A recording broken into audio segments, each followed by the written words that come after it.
right, welcome back to another episode of the Fake Friends Podcast. Got episode 7. What up? How we doing? How are you? Good. Can't complain. Got the rain hood on because it's rainy out here right now. So coming quick ready for it. Actually, man, it is gorgeous out. It's almost 75 out where I'm at. Wow. So it's very nice out. Yep. Nice. You must have swapped coast or something. Yep. Sure did.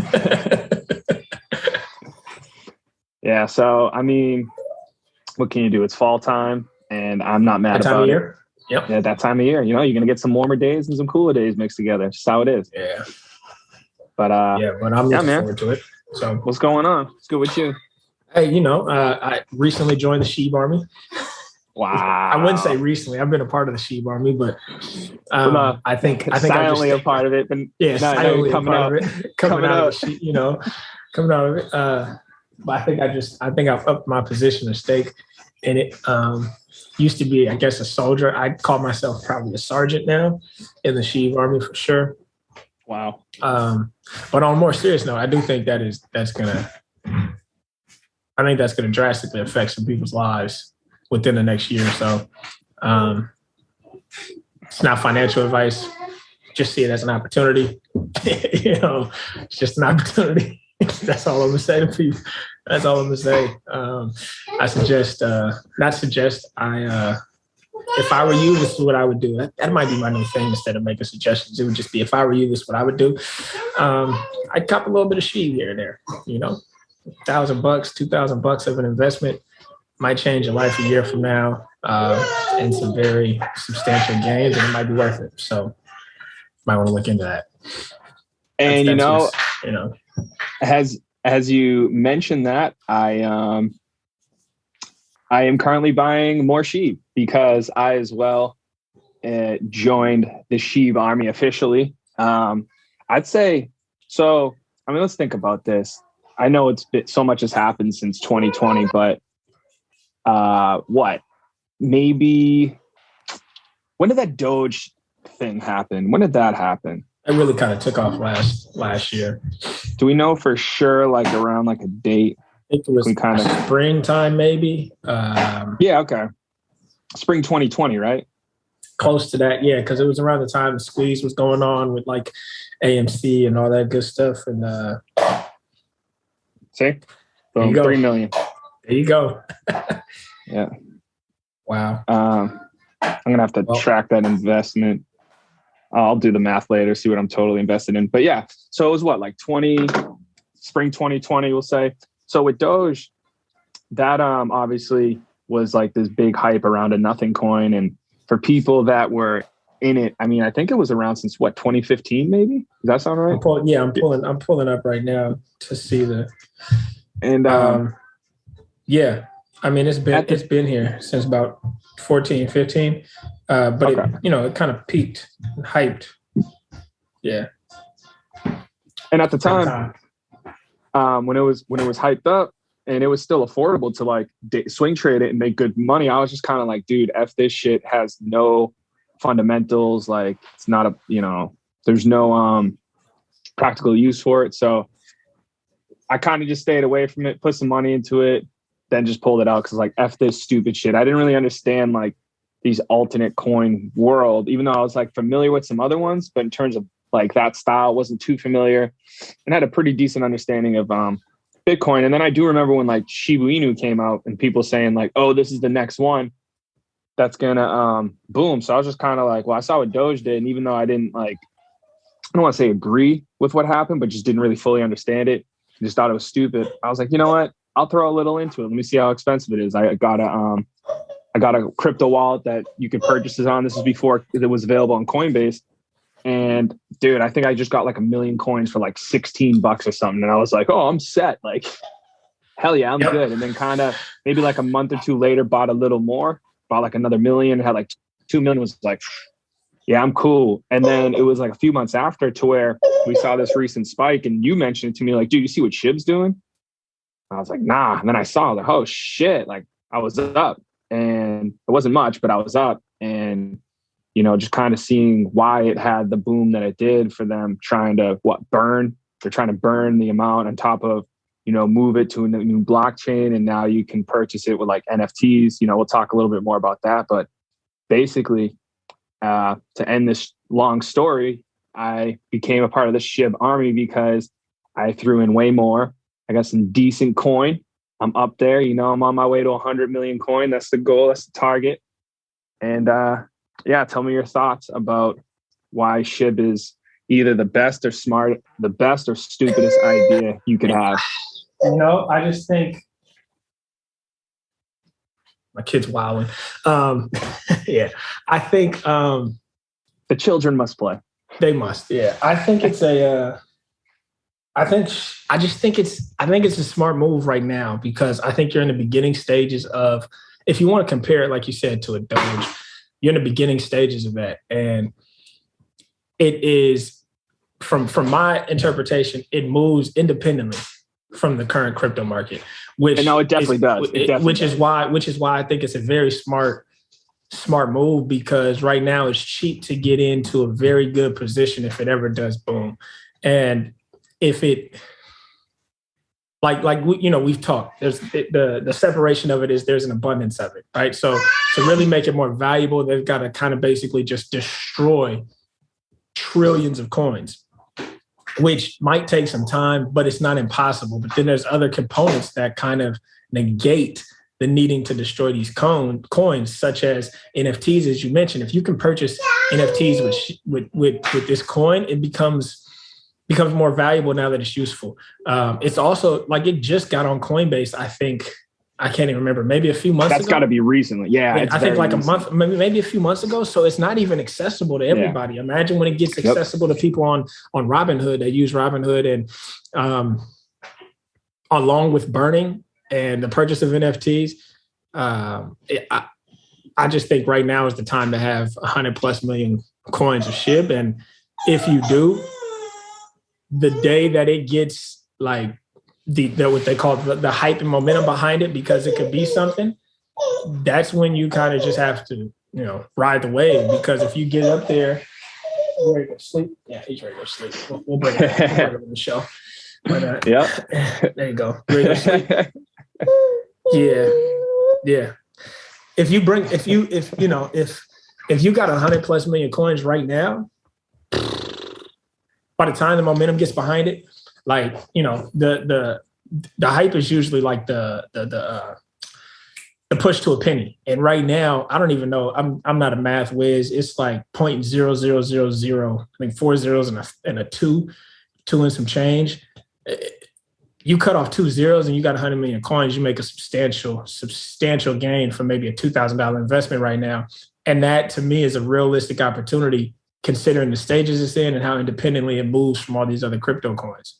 That's just what I think. The thing too is you have, so for like the both arguments are, and I'm going to get to the point, is, there's people that take the stance of they just believe in it because it's affordable and they think, nothing wrong with how they think. We're not maybe having a lot of experience, but, Doge did it and these other altcoins boom. When they get momentum behind them, why can't this? And then on the flip side, you have the people that run the math numbers and they're like, dude, there's way too much in circulation. You have to burn so much per day. That's going to take years and years and years and years. And it's like, cool, understanding that. However, like you just said, if you're leveraged enough early on with a high number of coin and it just trims off and gets to like 1/100th of a cent, you're going to make really good money. You're talking, 5 figures easily. And that's realistic based on just hype alone. It could get there when it becomes more accessible and people just buying into it. There are people that believe, they want to hold to 1 cent. Who knows? Again, everything on the internet could just be people saying things for fun. You don't really know. But yeah, like when you consider other avenues to burn the coin on top of who knows what happens with just the future of currency, to where people get, not scared, but maybe they have less trust in other like forms of currency or fiats, and they want to start dumping their money into crypto. Maybe Shib's one of them. You know what I'm saying? Yeah. Like you just don't know. And once Doge got onto Robinhood, you just saw a completely different animal from when people started getting, like, by that time it was too late. Like if you weren't in Doge by that time, and Coinbase, it didn't have a lot of money. Yeah. So that's the thing. We're like Shib started out the same way, but it seems like the creators really want to make people money off this, they're going to do what they can to really take coin out of circulation. And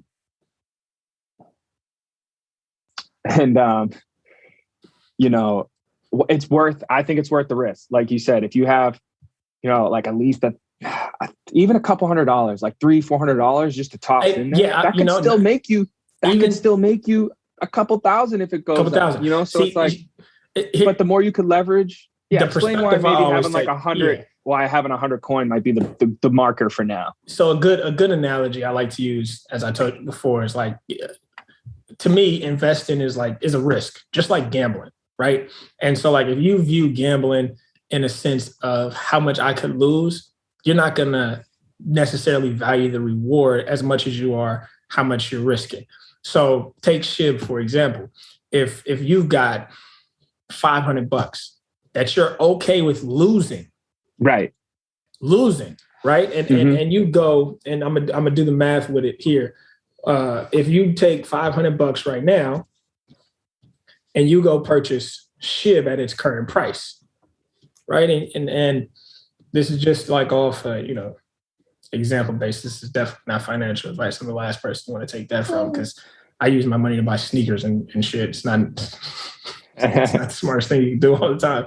But if you take $500, a pair of aftermarket sneakers, and you buy Shib right now, they get you 17 million coins. Now, that's if you want to just say, you know what, I'm buying that, I'm spending this $500 investment, and I listened to these two degenerates talk, and they said that it might hit a penny one day, and it hits a penny. That $500 with 17 million coins, and you didn't do anything but spend $500 right now, and say, a year from now, that hits a penny. That's a $500 investment that turned into $170,000. And so, like, to me, that seems like a no-brainer if I'm going to spend $500 on something. And now, granted, if of course you just, again, if you look at gambling in a sense of how much can I win, you usually win more when you risk more. So if you want to spend $2,500 and get you 130 million Shib, then a year from now, that 170 could be almost $1 million if it hits a penny, over $1 million. And so, like, I think, but again, the idea of leveraging the more coin now, considering it is still affordable, is just the fact that it doesn't, like, a lot of people who have the hopes of it getting there one day, and the mathematicians will argue it's going to be either impossible or forever. It doesn't have to get to a cent or even a tenth of a cent. It gets to 100 of a cent. You're 100 million invested. You still can make 5 figures easily. So you put 100 million coins investment. You could put 2 or 3 G's right now. You could put 2 or 3 G's right now, and before it reaches, a cent, it could reach, like you said, 0.001, and you make 100K on it. And that's if you got 100 million coins. And right now, 100 million coins might cost you. It's gonna cost you probably about like $2,300, maybe $3,000. Well, now it's a little down. We'll just say somewhere in the realm of 2,800 to 3,300. Because where it's at now. I want to know exactly how much 100 million coins would cost right now. Yeah, I will say that ever since the for $3,000, young man got to 105 million. See, there you go, 3,000. Yeah. I will say, all the young man wanted was to just hang out with you, and now he's all good. Yeah, he's chilling. Yeah, that's all it is. Yep, that's all I wanted. He just wanted to be part of the show. That's it, man. I don't blame him. Best show ever. But yeah. What do you think? Let's ask the young man on his Shiba Inu investment. Any thoughts? Silence. Nah, he's got nothing. Silence. All right. Got nothing? All right. Just keeping the secrets for himself, I guess. But yeah, no, so it's interesting. I think what's important that you mentioned, the way it moves, it's not affected. So, like, people get excited when Bitcoin does new numbers and new goals and stuff, but same with Ethereum. Ethereum, but it's not, even though it's an Ethereum based token, it's not, it doesn't get manipulated by those markets, which I guess in a way is a good thing. Some might think it's a good thing, but I think it's a good thing because you want things to just have their own. Here's why I think it's a good thing, because I also got some stake in Ethereum. couple coins there. And when I think it was May, when crypto saw like this crash, everything crashed at the same time. Mm-hmm. And even if you had a diverse, and at the time I had more of a diverse, I had a few, like 7, 8 other coins invested, and everything crashes at the same time, right? And so with this SHIB token, Ethereum just took off, thankfully. Like it just had a huge boost, huge bump. And SHIB is kind of still just sideways. And to me, that just tells me that like if Ethereum has, a bad day, SHIB can still just like skyrocket on its own. On its own. The independence is kind of what's very attractive to me from like an investment standpoint, because I don't want something that's, and I should know the term of this. I forget the term. Confidence? No, I literally just like 3 months ago took a economics class in my master's program. But any, you want to get down now? Yeah, go. Any term, I forget the term, but something that moves independent from the market, something that doesn't move with the market, to me is a little more attractive, because then there's not like I said, it has a mind of its own, and you're not as much of a risk, in my opinion. You're at a less of a risk, because when the market moves, as a group in one way, you're going to be affected. But if you have if you have holdings in a position in a coin that kind of has a mind of its own, you just got a little more freedom with your investment, I think. Yeah. And also what makes one of these coins, this coin in particular, interesting in itself is, I don't know the numbers behind it, but apparently like the quote unquote SHIB army, they have confidence in it. So if people are holding it, I don't want to say it's impossible, but it's pretty much next to impossible for it to just flat out drop. Not going to disappear. It's not going to disappear. So the confidence behind it is there to where, let's say whatever you invested, if it didn't move in like 6 or 7 months the way you anticipated, you're most likely not going to lose too much money, just because you would need everyone to just kind of dump it. And like whales in and out affect markets sometimes, but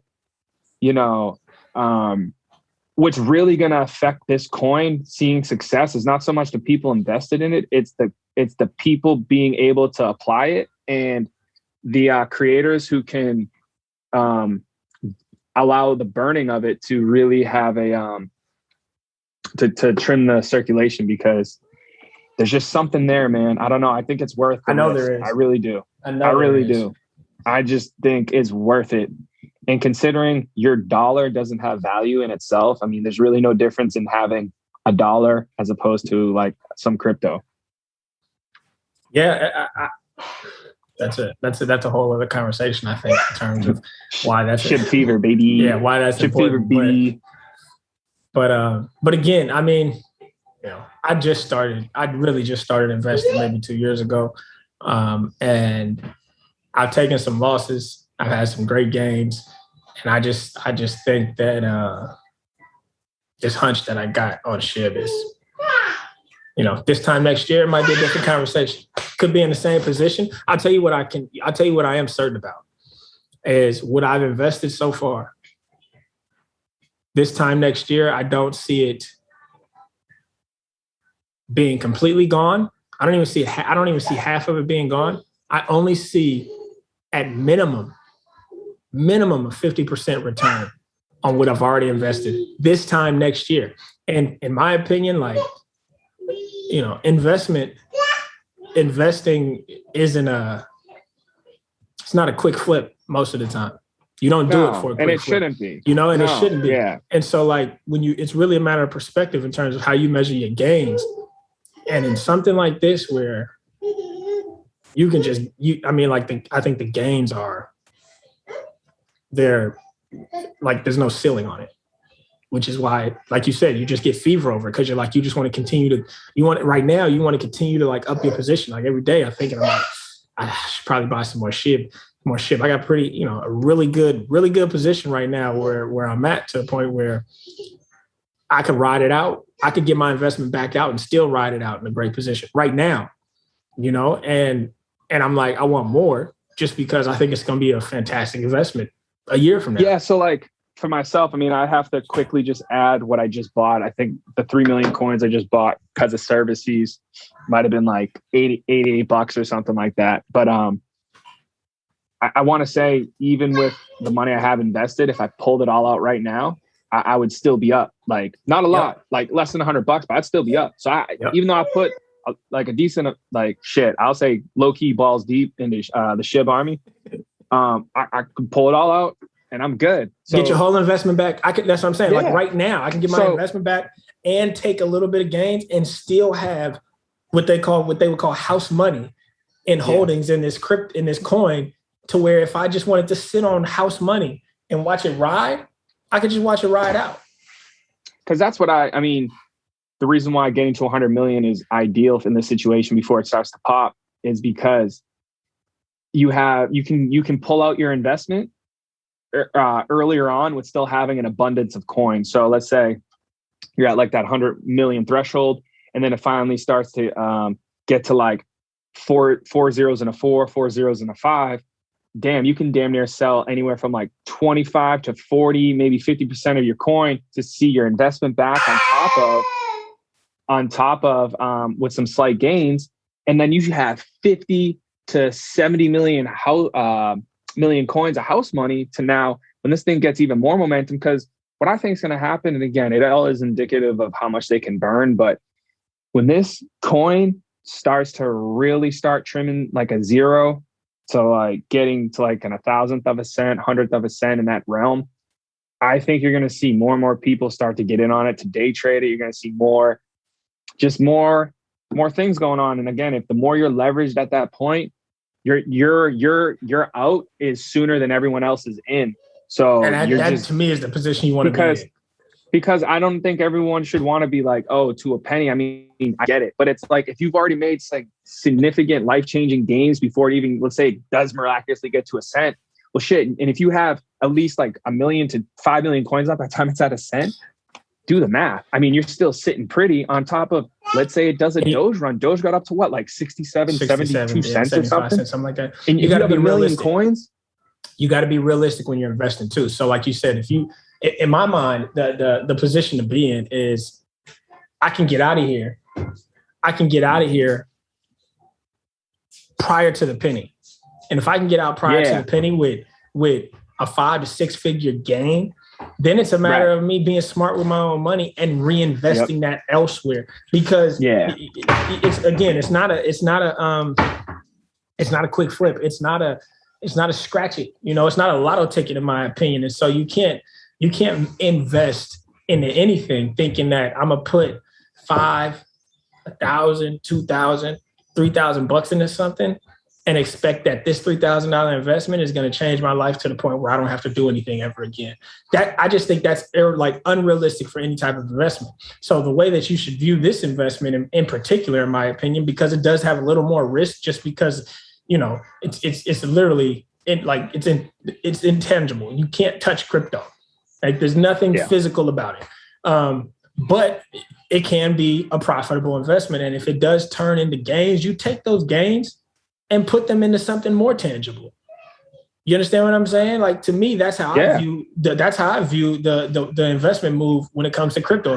If I can get a down payment on a real estate property out of this, I'm taking those gains. I'm going to do that. Exactly. Because now I just took my gains and put it into another investment that has a lot more tangibility to it for me to see more gains. That it's a matter of perspective and how you see things and view things, and I guess how you value your money. Again, don't listen to me because there's a wall over there that just has more shoes than I'll ever wear, and we all have our own habits, our own vices, right? Vices, right? But no, I mean, it's a good point though, because everyone financially is in different places. But if you can potentially, with some side money, just throw it into something to where it could help you get debt free to a degree, closer to debt free, or even no matter what it is, it's like everyone wants to hit like a 6-figure hit or like $1 million hit or whatever, and it's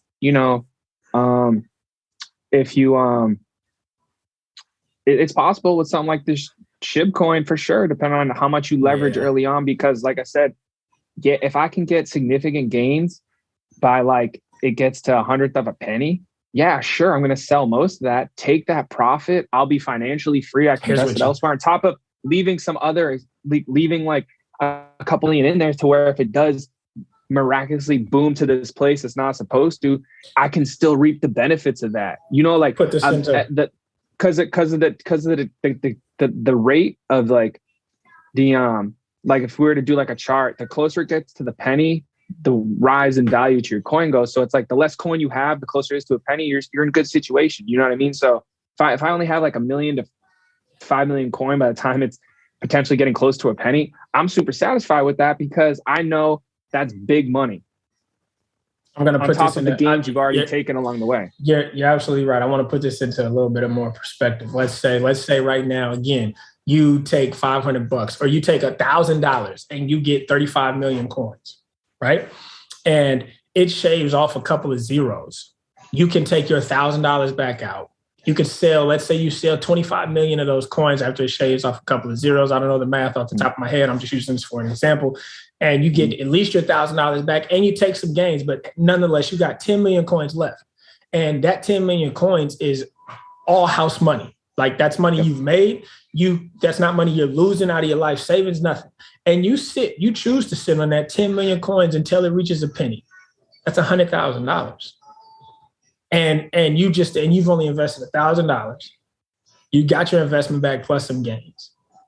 And now you're just sitting on 10 million coins for it to ever ride out. If it does reach a penny or over a penny, you just made 6 figures for that investment, which again, right now is the time where you want to be in position to make those gains, because if you wait for it to shave off a couple zeros, it's going to cost you a lot more to get in, and you're going to have to see it go above a penny, and it's going to need all of that momentum to really push it higher. And I just think right now is the time to get into it and see what happens. No, I agree. And because I've seen from a few other shows I follow and just, following the crypto community and stuff, people been making, because the way they leverage like Safe Moon and like Cum Rocket, Poop Coin, like dead ass, just they stupid shit. They're making life-changing money. And it's like, again, you don't have to become a millionaire off it, but if it's something to where you be debt free, which is true freedom, I mean, why not? If you have the money on the side, take the chance. And I think no matter what they say of Shib, people, the power in numbers. And I just think there's something going on for sure. And we've said this, I wouldn't even consider, not to like shit on you real quick, but it's like, you would even say yourself, you don't consider yourself like by any means like crypto pirate or like close, genius. Close. And you even said it yourself just from following it. You're like, dude, there's something about Shib that's going on. Completely different. And it's like completely different. But we said this. If you got $500 in cash in your pocket, if you got $1,000, $1,500 sitting in the bank, it's not doing anything but sitting there waiting for you to spend it and not have it again.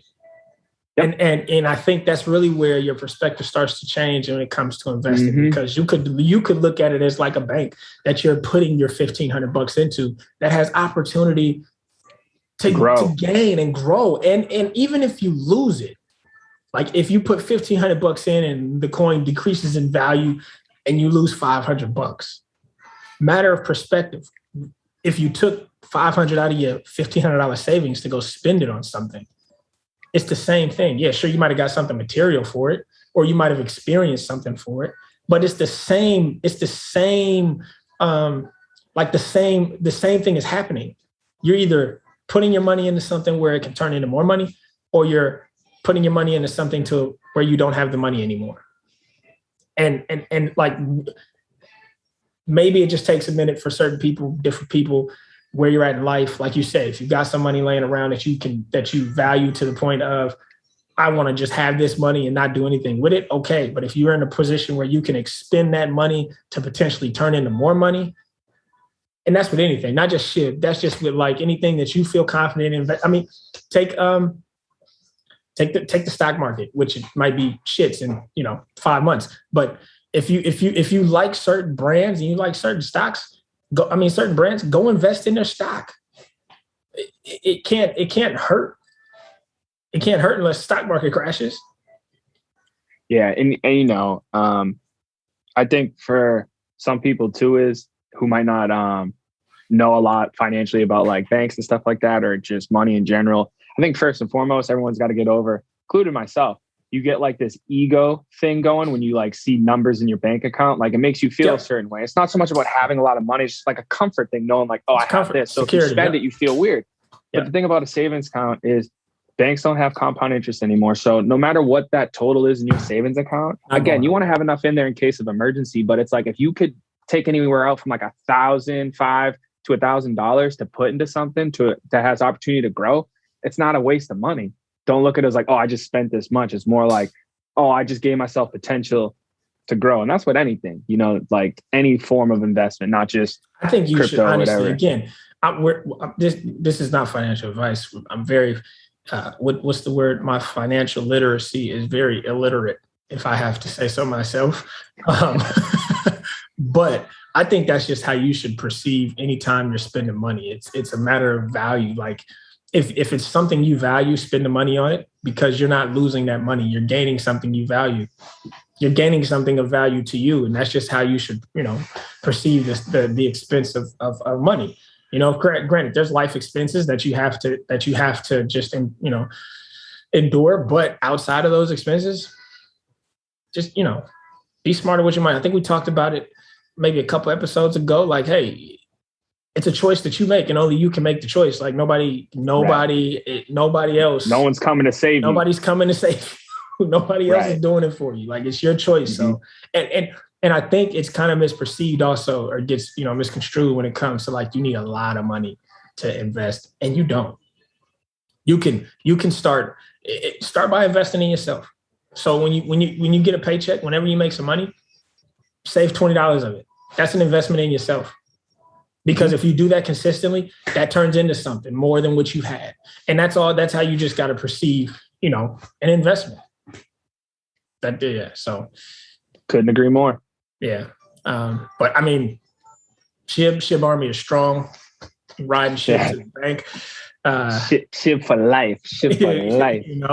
Definitely give me a Shib dog, like you said. Oh yeah, 100%. If I hit one of those, that score, that's the first thing I'm doing. Buying one of them pups. What's up, baby? Be one of those.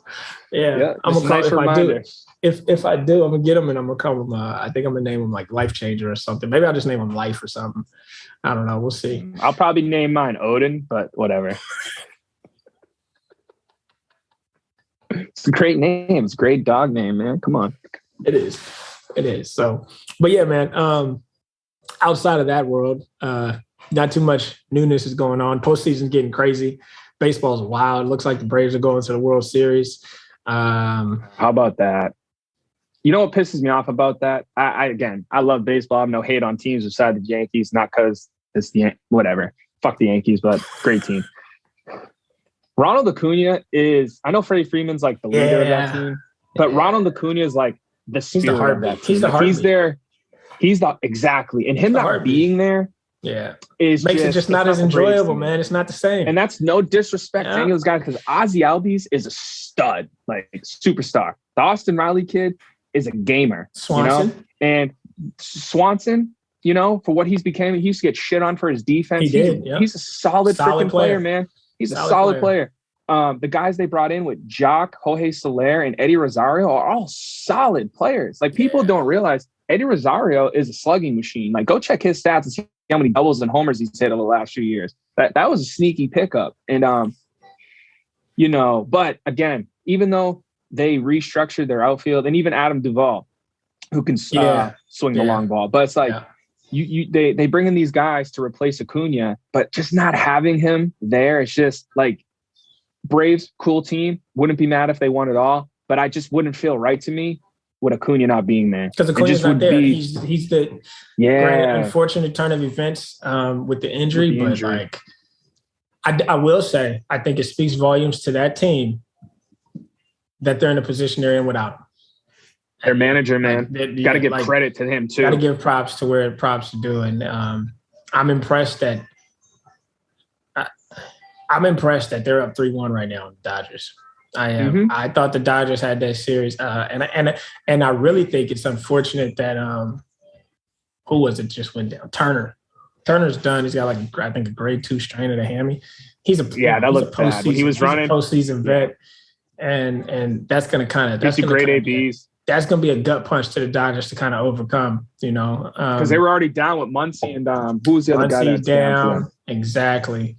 But there was one more bat. It's Muncy and someone else, right? Or was it just Muncy?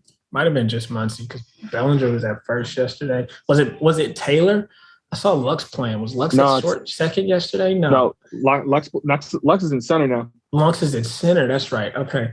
I mean, they still got the team to do it. Like, if Seager can pick it up, Turner. Here's what's interesting.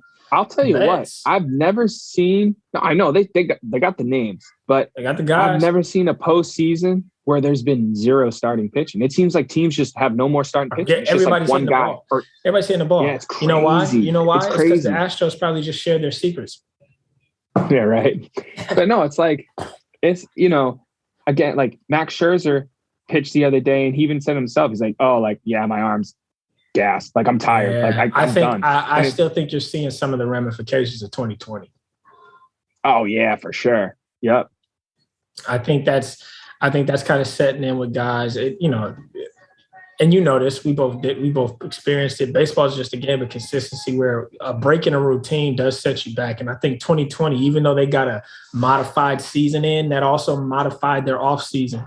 And with that modification to the off season and the spring training, wasn't spring training different this year in a sense? Like, the timing of things, I think the time like that's what I think. Everything was on schedule. Everything was. But what I'm saying is, in terms of the 2020 season, I think that throws off the 21 season, and so you're just seeing some ramifications of it when it comes to the quality of pitching. I mean, in the postseason, but also, I think you just got to give credit to, again, where the credit's due, and those hitters. Technology is. An advanced scout these days usually has an analytical background. So all advanced scouting is at the big league level is numbers and percentages on frequencies in terms of how often a pitcher throws me this pitch and this count, etc. We talked a little bit about it before when we were talking about Vladdy. And so I think in the postseason, that stuff just gets highlighted because you know who you're going to see. And not only do you know who you're going to see, the starting pitcher, you know who they're going to first out the pen, you know who they're going to after him, you know who's coming in here and there. And when you can go back into the dugout, pick up an iPad, look at a chart that tells you exactly what he's going to throw you basically in each count, with runners on in scoring position, with runners not in scoring position, that's going to change the dynamics of hitting. And that stuff didn't exist, just a few years ago. I know. Yeah. And with that, that's not to say that guys and teams weren't, paying attention to tendencies and habits and pitch selection and counts. But now that it's just actually kept as data to where you can literally tangible, look at it. It's so oh, this pitcher's coming in that I've never faced before. Let me see what he does to right-handers in these situations. And now you just look and this is his go-to pitch. Yeah, this is his go-to pitch in this scenario. Boom, boom, boom, boom, boom. So it's like you don't have to think when you go to the play. It's like, I'm just going to sit on this pitch the whole time until I get it and not fucking miss it. And it's changed the dynamics, no matter how good the pitcher is. I mean, it's just changed. And I will say this too I will say this too is pitchers for the most part can't pitch anymore. Their control is pretty bad. They can't locate. I think the inability of majority of pitchers being able to move their ball around, up, down, in and out of the zone is tremendously affecting offense. There has been a huge trend of velocity over location. And not to cut you off, but no, you're good. I know for a fact from conversations I've had with scouting department that there was a point in time where the location was valued, and it still is valued, but these young arms that you get up to the league, and even veteran guys, take like a Garrett Cole guy. How many times do you see him just leave 98 to 99 over the middle of the plate? That, it works. It just doesn't work all the time when it's not located. And in the postseason, everything gets magnified. And so when you don't locate in the postseason, it's just gonna hurt you in a bigger way because postseason baseball, it could be the first inning. You give up a home run in the first or the third inning, it's a gut punch because you're like, shit, we're losing, and this game matters. It's not just game number 87 or game number 102. Like, this is game 3 of a 5-game series, or this is game 4 of a 7-game series, and our season's about to be over. So everything gets magnified in that respect. But it'll be fun to watch. You know, I'm glad the Astros are in the position they're in. I think they deserve to go back to the World Series. I really wish it would be against the Dodgers, so I hope the Dodgers can figure something out. But even if it is Braves, even if it's Braves, that's gonna be a great series. That's a great matchup. Cool. I just, both can bang it. Delve too much into Braves probably have a better pitching staff at the moment just because of the injury to Lance McCullers. Yeah, well, so it could be very interesting. The Astros walk everybody. Like they walk. They got like almost 30 walks this postseason. You don't see that in the big leagues. It's nuts. You don't see that in the big leagues. That reminds me of like college days. And then they're winning. That's what's crazy, dude. It's crazy. We'll see. Yeah, we'll see how it plays out. Should be fun. I hope that still picking the Astros to win it all, just because I want the cameramen to win it all. Yeah, I wouldn't be mad if they won it all. I still think they got to bring back Correa. I'd be crazy if they didn't offer him somewhere in the realm of like 7 years, 200, 8 years, 200, somewhere in that realm. I think you got. You know why? If you don't, who's your shortstop? And that's the thing too, is you drafted him number 1. He's your franchise player. I'm not disrespecting anyone else on that team, but he's their leader. You know what I mean? Like, he's their guy. You don't lose your guy. I know the Red Sox lost their guy and they thought that they were fine, but you don't lose your guy. And so got to bring him back. We'll see. Got to bring him back. Yeah. Speaking of bringing it back, NBA's back. NBA kicked off a couple of days ago. I know how much you love the NBA. I used to love the NBA, man. It's not what it used to be. I won't pay much attention to it this year, only through my friends. A lot of my friends will let me know about it. It's I'll tell you what, the Warriors, Steph Curry, are still very fun to watch. Yeah, and they've actually got a really good team. The rookie they drafted 2 years ago is really coming into his own. The Poole kid. He's something special. So what do they do with him? Where does he usually line up? What's he play? I caught it late on opening night, so I don't know if he starts or not. But he's like he front court or back court? He's like a 1 or 2, really? And he's off the ball, catch and shoot, with the ball, creating space. Like he's been in the laboratory for sure. You can tell because it's getting revealed right now how hard he's been working, and it looks really good. Along with that, Clay's not even on the court. When Clay comes back, with Anthony Wiggins, healthy Steph Curry, Clay, Jordan Poole, Draymond Green, Wiseman's not even on the court. No, so this lineup of Wiseman, Green, Thompson, Curry, and Wiggins, I think that 5 is freaking dangerous, lethal. man. It's dangerous. Everybody can shoot. They can run anyone off the floor. Yeah. They can. Yeah. That's a dangerous lineup. And so kid's wilding. Where's he going? He needs to go take a nap. Nah, he's just mad that Ben Simmons is a little boy. Yeah, how about that? What's up with that kid? Like, I don't know, if you're gonna act like that, you need to be really good. And really good. He's at not. least be able to take a jump shot. At least be able to shoot. But you should at least be able to running him. Dude, he's running himself out the league. Does he not realize that? Whoever his agent is ruining that kid's career. He's in his ear. Maybe he is, but I can whoever it is.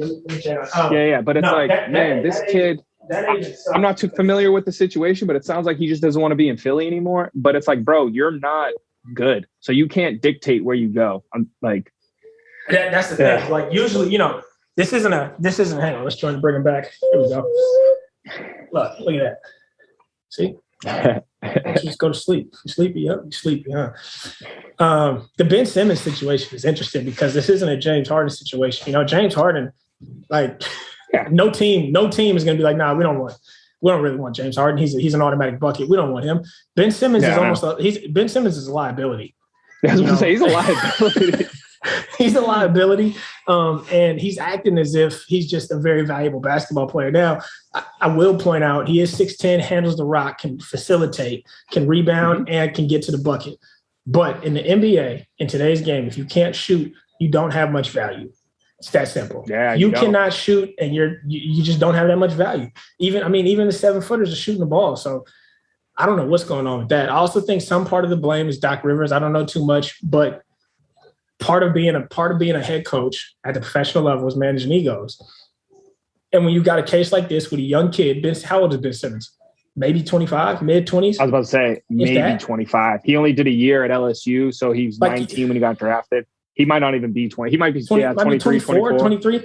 Like, it's I don't want to say it's a responsibility, but it is, I think, in his job description to manage and this team. And so he should almost be guiding and teaching a player like Ben Simmons on how to be a leader, NBA star. There should be more guidance there. And right now it just seems like we only know what's being reported. I'm not Stephen A. Smith. I'm not going to tell you I have inside sources. I don't have inside sources. I don't know anything about what's going on with them, but I just don't think it's all of Ben Simmons' fault for him feeling the way he feels or the situation being the situation it is. Yeah, I don't know much about the situation, but if this kid is really just upset about about just wanting to be traded, doesn't want to be there anymore, the way he's doing it isn't going about it the right way because you're not good enough. Like if he was a top 10 player, don't fucking show up. Don't show up. Like fuck that team. Yeah. But you're not. Yeah. You're not a top 10 player. No one actually needs to guard you on the floor. So you have nowhere to go. Yeah, you have nowhere to go. And you're putting that franchise in a very tough spot because it's not like they can just call up another team and say, hey, we got Ben Simmons. What can you give us for him? We want a couple first round picks and your second best player. And that team's gonna be like, no. Yeah. They're gonna be like, I'll give you a basketball hoop and hoop balls. And you want me to take a 6'10" guy who can't shoot no. And it's unfortunate too, because if he could actually hit mid-range shots consistently, him on the pick and roll him and Embiid. Lethal. I mean, you got two 7-footers running a pick and roll. Mm-hmm. Good luck. Yep. I can hit an outside shot. Good luck. Lethal. So that's tough. The Boston Celtics should be good. They should be fun to watch. I think they pose the biggest threat to the Nets in Milwaukee. I think they don't have a point guard. They don't have a point guard. I think another thing that's interesting right now is I was watching it, and I think they even had a 10% chance. Milwaukee's not the favorites to win the title, and they're the defending champs with pretty much the same squad. And I just think that's really interesting because that team's really good. So who's the favorite in the East then? Brooklyn. Okay. Which I understand. I get it. Yeah. You got Kevin Durant, you got James Harden, and I think they're whenever they'll let Kyrie play again, yeah. Yeah. I mean, Kyrie's going to play this year. They'll let him play. Yeah. So, but Milwaukee beat the Nets last year. Mm-hmm. He beat them last year. So, but who didn't play that series? Wasn't Harden hurt? Durant might have been. I know, not Durant. Maybe somebody might have been hurt. Harden might have got. My point is that team is good, and they're still the defending champs. And when Cleveland was in the East and they had LeBron and a bunch of scrubs, that's still the team to beat because of LeBron. But it seems like Giannis doesn't get that same respect, in my opinion, because of Durant being there. And I'm not saying that it's not. I'm not saying that there's something wrong with that. I just think it's interesting that Milwaukee's not the favorite to come out the East when they just did it last year. So I do think the West will be interesting too. Portland should be interesting. Damian Lillard says he's not going anywhere, but they're not a good team right now. The Nuggets should be really good. The Suns should be really good again. The Lakers. God, I would. Let me cut you off real quick. If the Trailblazers are going to suck, I know Dame doesn't want to go anywhere, but the Boston Celtics, not just because I'm a Celtics fan, they don't have a point guard. Yep. You need to find a way to get Damian Lillard in your uniform without losing Tatum or Brown. If you can make that happen, that's what they need to figure out. Yeah, there's been some talks, I think. The Lakers would be fun to watch if they figure it out. See, he agrees. Damian Lillard. Yeah. You got to get him there. Everybody's panicking because the Lakers lost. I mean, they lost to the Warriors, who have, 2 All-Stars. But, hey, they do have experience. That'll be fun. That'll be fun to watch. Like I said, I'm still excited to see LeBron and Carmelo on the court at the same time. So that's really cool. But, yeah, man, the NBA is the NBA. It's kicking off. And when you got it is fun to watch when you got two teams with players that you like. For example, I'll be watching Bulls games this year. I'll continue to watch Suns games as I've been a Suns fan for the past 5 years. You know this. I'll be watching Nuggets games. I'll be watching Warriors games. I'll be watching some Lakers games. So like because of players, I'll be watching Knicks too. Watching Knicks. The Knicks should be fun to watch also. And then they just beat the Celtics. Ice Trey is fun to watch. You know, Trigger Trey. People putting shame on his name, dude. I'm pretty sure me and you are the only ones when he got drafted. Like, that kid's balling. That kid's gonna be. Everyone's like, no, he can't shoot. I'm like, oh, what are you talking about? You know, you watched him play in college. He could see the floor. He understood the game of basketball. He knew it. Yeah. He knows how to digest what's going on, and he's a point guard. That's pretty freaking important. So and can shoot from half court. So good luck. Yeah, good luck guarding that. Yeah, I mean, shit. If you want to wrap it up, I'm cool. I'm cool with let's wrap it here. Let's wrap it. I'm standing on a hill. Yeah. Let's see what hill I got for this one. If I'm dying on a hill, I'm dying with investing my money in what I feel is worth it. Not just what is trending. That's what I'm going with. That's smart. That's what I'm going with. It's because then I'll be okay. Not the trendy pick. Yeah. I'll be okay with losing my investment because it's what I felt was worth it to me. And I think, I don't want to get too carried away. One, because my computer looks like it's going to die. But Lil Wayne said this. We were in, I think, your dorm room, and he said, "Remember why you do it." And I think that gets very misconstrued. People don't. That was the realest interview. The realest. People don't fully understand influences, and so like when you do things without understanding why you're doing them, you're gonna have more, agony and regret when they don't turn out the way you want them to turn out. When you do things with a full understanding, you're completely comfortable with the result. You're completely content, whether it's good or bad. So invest in what matters to you, and you'll never really feel like you took a loss. That's the hill I'm dying on. Love it. I will go strictly dying on the hill of Shib fever, baby. Shibu Inu. Invest in some just because you don't know what it's going to turn into. And I know it's not the best financial intuitiveness, but there's something when you look into it. Yeah, you can see the numbers of there being way too much in circulation. They need to do a lot of work to burn it, but that doesn't mean there still isn't potential growth there to make some decent money. And if you have money that you can throw into it, it's no different than just letting it sit in your savings account. In all honesty, I know there's a chance for it to lose, but shit, man, go to the bank at the same time as everyone else and pull your money out. You ain't getting your money. So, that's the hell I'm dying on. And Shib to the moon, baby. No, not Shib to the moon. Fuck the moon. Shib to another dimension, dude. Another dimension. Shib to another dimension. Because yep. The moon, can't go to the moon. Can't go to the moon. Can't go to space is probably fake. So, yeah. Something Segue like into that. our next episode. Hey, this was great. Let's wrap. He's going to sleep. What do we got? This will be out probably. What's today? Thursday? Maybe tomorrow. Get it out Friday. Tomorrow. Yeah, for sure. It'll get out, and then we're gonna get real quick. Yeah, we're gonna get everything onto the audio platforms for streaming, and then as well as we have an album out called Dark Days, Brighter Nights. You just type in Fake Friends on streaming platforms. Any streaming platform, you'll be able to listen to it, check it out, review it, like it, hate it, love it, dislike it, whatever. Check it out, and more music to come, more on the way, and more podcasts. Subscribe to the YouTube channel. Yeah. Subscribe to the YouTube channel. YouTube. Podcast, we pump them out whenever we want. Which is definitely once a week, hopefully twice a week. And then, the Instagram for the podcast is just Fake Friends Podcast. Very simple. We link everything in the description.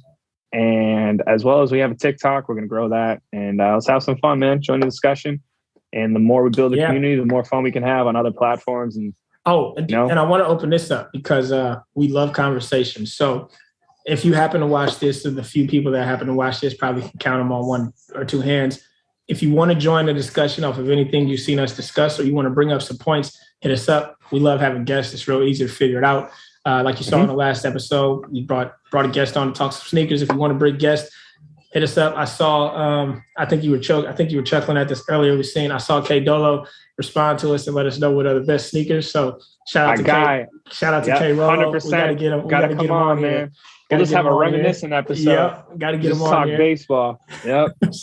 For sure. Absolutely. But more guests coming, more episodes coming. Then we got later. Peace. Why can't we be friends? Why can't we be friends? Why can't we be friends? Oh.